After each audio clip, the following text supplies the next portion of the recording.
as long as I get paid for it.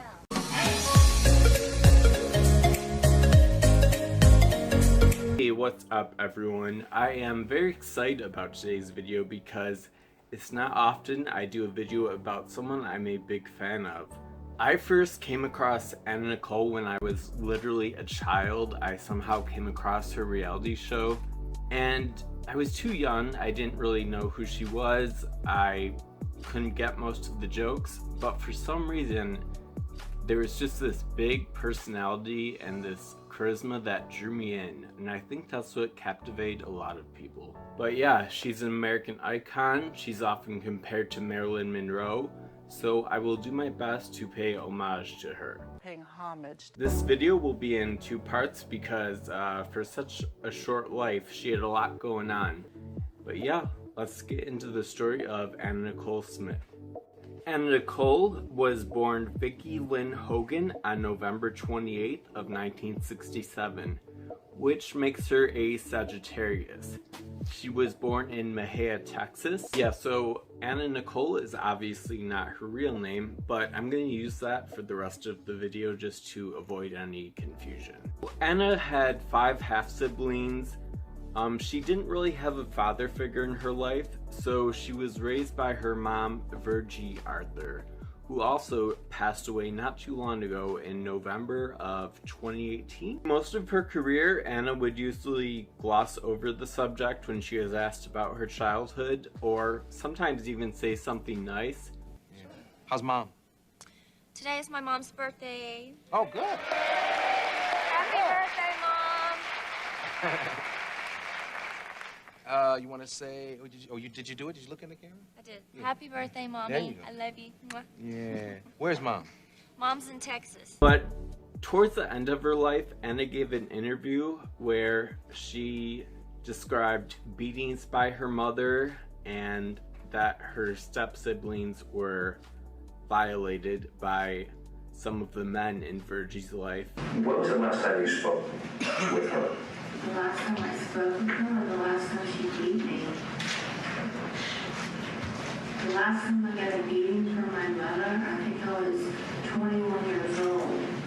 And before that, it was a big gap. I was home, I was 15. And she came to me to live in one of my houses because her husband, I don't know what he did to her. She's been married like 20 times. I don't want any of my family. None of my family. The only time my family try to hold me is when they want money or something. Or there's a story about them or something. They somehow, the media wants to contact me or something to get me into a story. She never ever wanted to know me because she was too jealous of me. And her other things she did to me. Yeah, You know all the things that my father did to me, and what my brother did to me, or my sister, all the beatings and the whippings and the rape.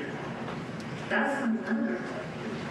That's my mom. And Anna also told some boyfriends this privately. When Anna was a kid, she would see billboards for like a gentleman's bar and said that she wanted to be one of those dancers. Of course, being too young to really understand what she meant. Anna Nicole went to Durkee Elementary School. As a kid, she knew she would be a star one day. Is there any doubt that she was going to be a big sensation?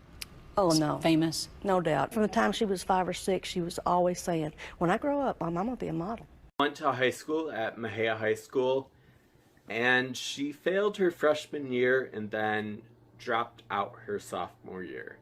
So yeah, school wasn't really her thing. Who needs to be smart when you're that beautiful? After dropping out of high school, Anna started working at this fast food restaurant called Jim's Crispy Fried Chicken, where she met a boy named Billy Wayne Smith. They got married on April 4th of 1985. Billy really was not that good to Anna. He would drink a lot. He cheated on her. They did have a baby boy together though. They named him Daniel Wayne Smith on January 22nd of 1986. Anna kind of tricked her husband with this pregnancy, He thought she was on birth control, but she wasn't, and she knew her cycle well, and she intentionally planned this. They stayed married a few years, but Billy eventually abandoned Anna and her son, leaving Anna to care for Daniel as a single mother. Anna and Daniel were very close throughout their entire life, and the parent-child dynamic probably was a little abnormal because Daniel ended up cleaning up his mother's messes a lot. Leaving her broke and alone to raise her baby boy Daniel. But with stars in her eyes, she makes her way to Houston, where she notices the burning bright lights in the Texas sky.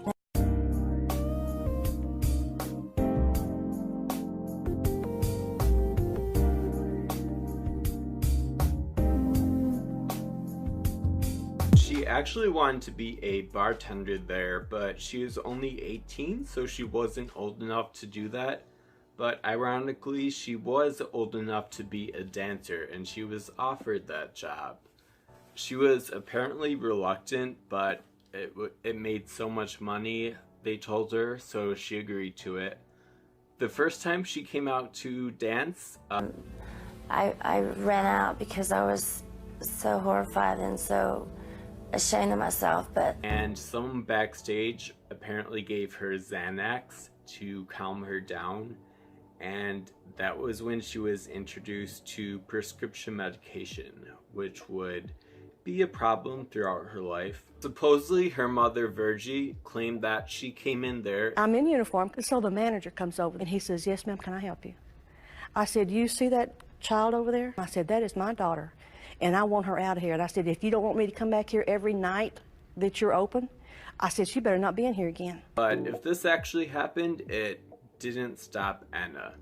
She learned to enjoy the dancing somewhat and rented out a nice 3-bedroom house for her and Daniel, so she wasn't doing too bad. But she did notice that the girls with bigger chests were getting paid a lot more in tips, so Anna saved up a lot of money and got some huge, gigantic implants, which would actually cause some pain and other problems for her later. So one October in 1992, a sick old man was wheeled into the Gentlemen's Club. Anna didn't know who he was at the moment, but she decided he needed some cheering up and she gave him a lap dance. The person was actually an 86-year-old billionaire oil tycoon named J. Howard Marshall. So J. Howard was actually given just a month to live, so he was at the Gentlemen's Club as part of like a bucket list he had made of things he wanted to do before he passed away. J. Howard was totally smitten with Anna and he invited her to lunch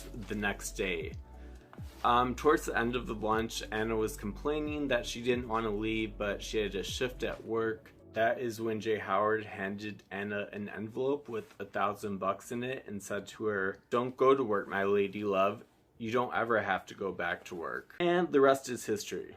That's pretty much when their unconventional romance began.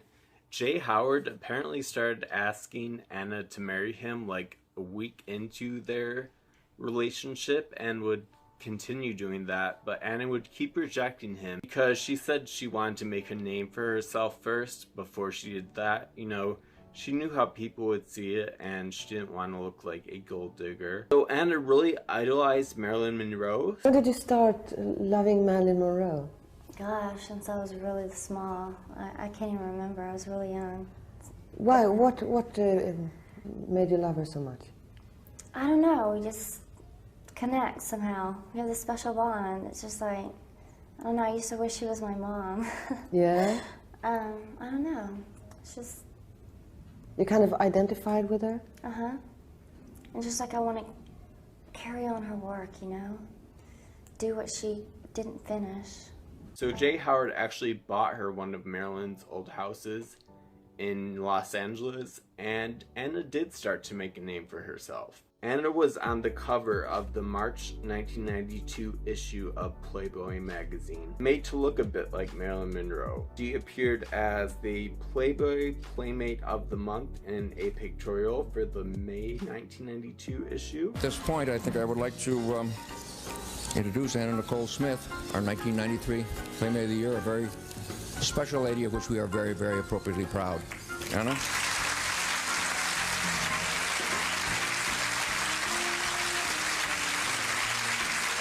Well, first of all, we have a little check here for $100,000.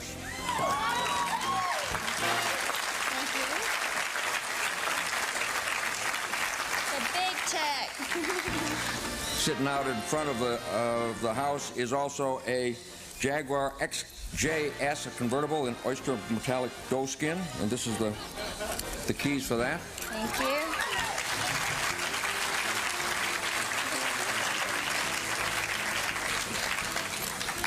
And also, this is a tradition that began in 1960. Each year we have a copper engraving made from the actual cover for the Playmate of the Year, and I want to present this to you with a great deal of love. Thank you. Anna went mainstream though when someone from Guess Jeans discovered her and chose her to replace Claudia Schiffer as the new Guest spokesmodel.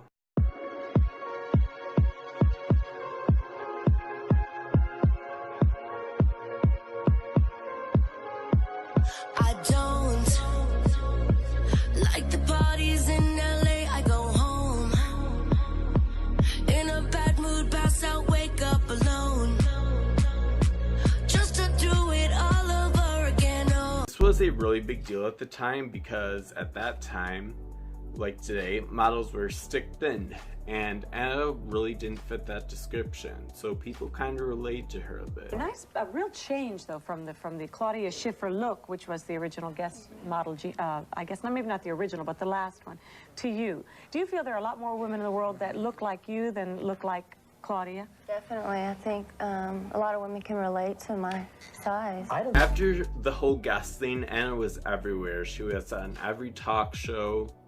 Well, maybe you don't recognize the name, but I'm sure you recognize that sensuous look that's been seen on pages of hundreds of thousands of magazines as part of the latest Guess ad campaign. Looks something like this. They've referred to her as the girl next door, so how come none of my neighbors ever look like her? Here she is, Anna Nicole Smith.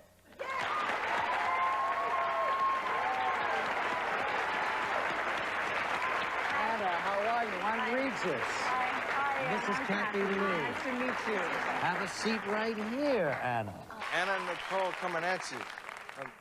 Every time I see my next guest, I have one thought. Maybe I do need a co-host. She'd be the one. She's become famous not only for her guest model ads, but also she is Playboy's Playmate of the Year. Nicole Smith.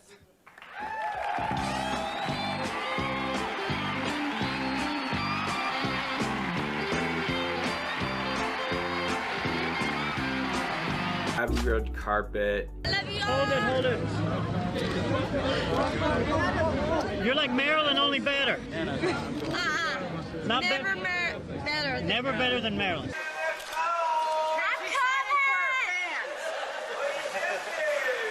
Anywhere. I went out with my friends tonight, and that's my camera's gonna. Bye, good night. Even made a music video. My name is Lolita.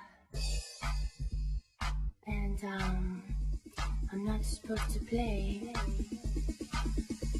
with boys. Moi? No care. Était papa. You know, le propriétaire. I'm tearing off the game of golf. I may make a play for the trendy. But when I do, I don't follow through, 'cause my heart belongs to Daddy. Although Anna was probably making a decent amount of money off of all this stuff, her husband was spoiling her as well. And it's reported that he spent about $12 million on her during their 4-year relationship, which is a ton of money. He eventually did marry Jay Howard. Anna was 26 years old and he was 89. This Anna pretty much became a laughingstock. I love the most about it when she married that old dude, how many women were upset about it. They're like, oh my God, that's so terrible. She doesn't even love him. Like, Don't you think he fucking knows? The guy was 90 years old. He made $1 billion from scratch. Chances are he's a tad crafty. You know, like, no, he's an old man. He doesn't understand anything. That dude knew exactly what was up. How do you want him to die? $1 billion in the bank and 3 weeks live? What do you want him to throw the shades, sing me Bible songs, and get all of my money to charity? Fuck that shit! Went out and got himself a big, fat Kentucky Fried hooker.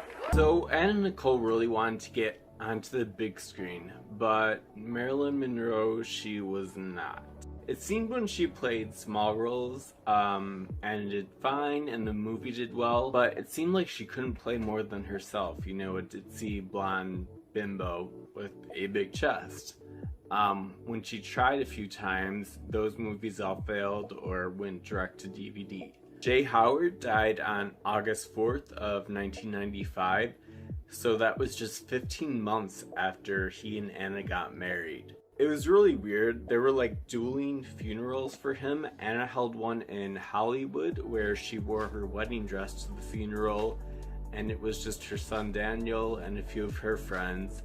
Meanwhile, his family had a more proper service for him in Texas, and much to her surprise, Anna Nicole Smith was left out of Jay Howard's will. Apparently the entire time they were married, he told her that she would get half of everything and that she and Daniel would be set for life. But the will gave everything to his son, E. Pierce Marshall. E. Pierce never really liked Anna, so she was immediately cut off from getting any money. So Anna took him to court in Texas to claim half of his estate. Anna was represented by a young lawyer named Howard K. Stern. At the time he was just her lawyer, but he would later go on to be her manager, publicist, and basically her caretaker. The trial was quite a spectacle. Anna actually took the stand, and E. Pierce's lawyers, I think, were very rude and just vicious in the way they questioned her, although Anna did clap back a lot. Have you been taking new acting lessons? Screw you, Rusty. Well, what's the answer to my question? I haven't taken any acting lessons because y'all won't let me out of here. I shouldn't even be here. Are you contending that in December of 1994, this man, this businessman that you say was totally with it and in control of his senses and his mind and his business affairs, was being kept from giving you money by his son? Well, he told me that Pierce would only give him $100,000 for my Christmas. I know that. And he asked me what I wanted, and that's when I said, Miss Marshall, half cash and half. What kind of world is it when people start talking about only $100,000 for Christmas? Just argumentative. We object. That is not. What are you talking about? My husband spent hundreds of thousands of dollars on me. $100,000 is not a lot of money to me. Pardon me? $100,000 is not a lot of money to you? No, so my husband threw money at me. You don't understand. I mean, What is it you're saying Pierce Marshall did now? Did he order people to let his father choke? Is that what you're saying? He ordered for him not to be suctioned. That is the same thing as ordering him to choke to death on his own vial. You graduated from which med school? Yeah, I'm a dropout, Rusty. No one's talking about you. I'm not a bookworm. I'm not a smart person. Listen, but I know that my husband was choking to death. You're just up there making stuff up as you go along. I am not making anything up, Rusty. Times, ma'am, isn't it true when you were doing these tapes, you would take off your top while you sat there next to him and got him to say these things, wouldn't you? Oh, Mr. Hart. Is that true or untrue? If somebody was, pardon me? That is not true. Pardon me? I think you're sick. It also became apparent during the trial that Anna was on something. She could be looking at someone and then 2 minutes later, like, ask them who they were. Excuse me, what is your name again? I'm sorry. In the end, the courts in Texas decide that Anna wasn't entitled to anything. Favorite moment was when Rusty Harden, he was just so frustrated with her, and finally he just sat back in his chair and goes, Mrs. Marshall. What is that written across the top of your dress? Spoiled. Pass the witness. Pass the witness, I'm done. That's it. That's what she was. She was spoiled. And she knew it, and we knew it. After losing in a Texas court, Anna filed for bankruptcy in California. Because Anna was also being sued by one of Daniel's nannies, in some weird legal twist, the bankruptcy court in California also decided to weigh in on the estate case, and they disagreed with the Texas court and said that Anna was entitled to half of everything. It was this weird thing where she was like worth $500,000 in California and completely broke in Texas. All this court stuff really left Anna feeling depressed, and her addictions to prescription medication and alcohol got worse until one time she OD'd and ended up in an 18-hour coma. I don't remember it. I was sitting in bed watching TV, and I woke up in a coma. You woke up from a coma? From a coma, right, yeah. I woke up from a coma. I woke up and I went, oh, it was the most painful thing because I had pneumonia also. And I had these respirators. I mean, it was like a 50-50 chance. They didn't think I was going to pull out. She voluntarily checked herself into the Betty Ford Center. I'm happy inside. I've never felt this. It's like, God, this is a rush, you know? Screw the pills. This is a rush. Really. I'm happy. It feels good. But when she checked out, no one was interested in her for any modeling or acting gigs. So things kind of stalled. Until E decided to give her reality show.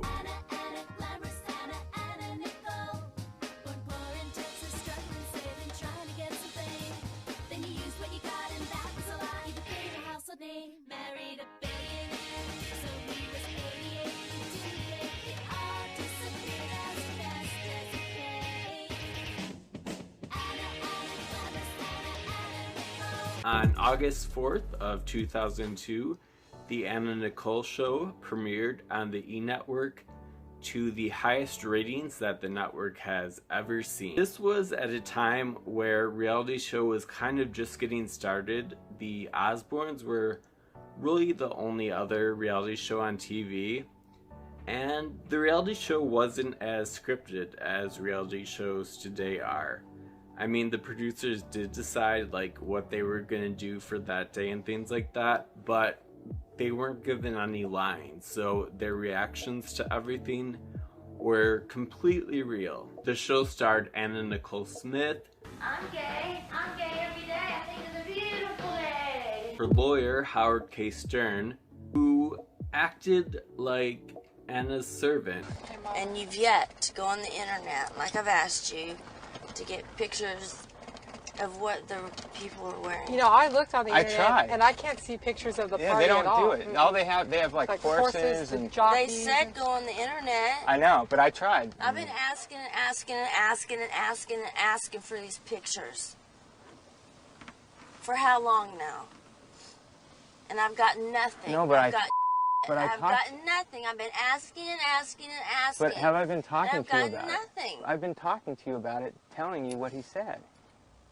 Telling me nothing. Get me some pictures. Okay, I'm gonna try and get you And pictures. this is supposed to be the most special event of their year, and they do this tradition of this hat and this big thing. The Kentucky Derby, yeah. I mean, you know, it's not like there's the red carpet where you've got that. Howard, don't look at me like I'm retarded. Which is funny because years later, especially, he'd be like called a Svengali or puppet master type of person. But the show really showed that he's pretty much Anna's bitch. Shit picking up attorneys. Those snap on and off. Snap on? Okay. She can have Howard snap them on and off for her like he does everything else. The show also starred her son Daniel, who was very shy and not wanting to be on camera. Punker Poo. Pumpkin. Daniel. What are you doing? Nothing. You miss me? You want to kiss me? You love me? More than all the raindrops in the water and all the fishes in the sea? Yeah. Aww. I love you too that much also. Her assistant, purple-haired Kimmy. Wait, what about my turn? my personal favorite, the flamboyant and over-the-top interior decorator, Bobby Trendy. When I had heard that Howard and Anna thrashed my luxurious bed, I was appalled. I thought that Anna was classier than that. That kind of behavior is normally viewed at the Los Angeles Zoo. And her dog, Sugar Pie. One time, Sugar Pie saw me fucking this guy, and the next day, it's like she just started doing it. And she's pretty good at it. She wears panties on the bear, and she rips the panties off the bear, and then fucks it. On the show, Anna would run around with her husband, Jay Howard's ashes, and she would talk to them as if he was alive. It was just really bizarre and really entertaining at the same time. As I said, it was initially really popular. It was like the train wreck people couldn't look away from, except later people did start to look away. The show really didn't evolve, so it kind of became just the same thing over and over again, and people just started to lose interest. Ratings went down during the second season before it was canceled. Anna Nicole would reinvent herself once again though, this time as the spokeswoman for the trimspa diet products.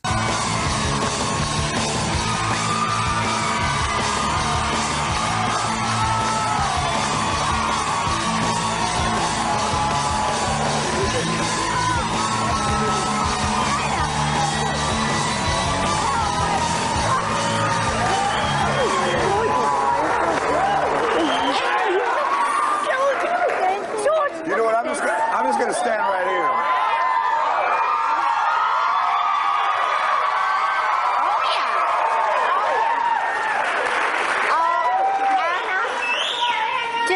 Hey, more power to you, girl. You look amazing. Everybody wants to know, how did you do it? Trimspa, baby.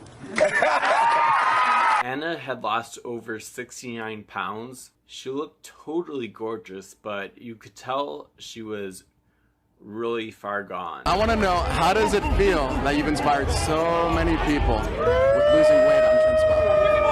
It feels absolutely wonderful. I need to ask you some questions. Okay, what are you wearing? A dress. A dress. It's my own water. It's raspberry. Did you make it at home? Trimspa made it, but they kept sending it back and forth until I liked it. And I like it very much. Okay, so all the people that are going to drink that water, they're going to know that Anna Nicole likes that water. I like it very much. I drank some of Anna Nicole's water early, and it was very good. I was hoping it was bath water, but it wasn't. It wasn't. It's good.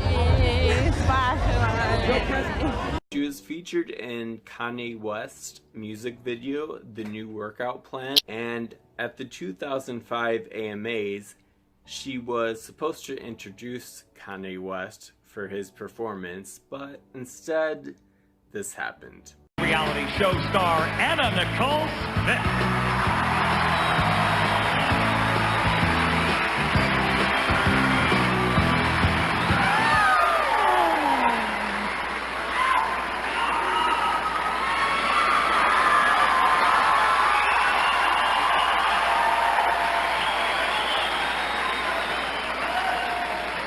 Like my body?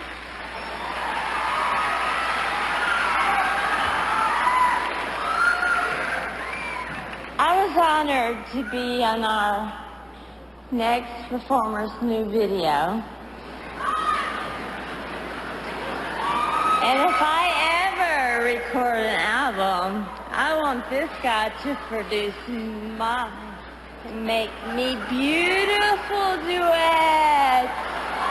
'Cause he's freaking genius!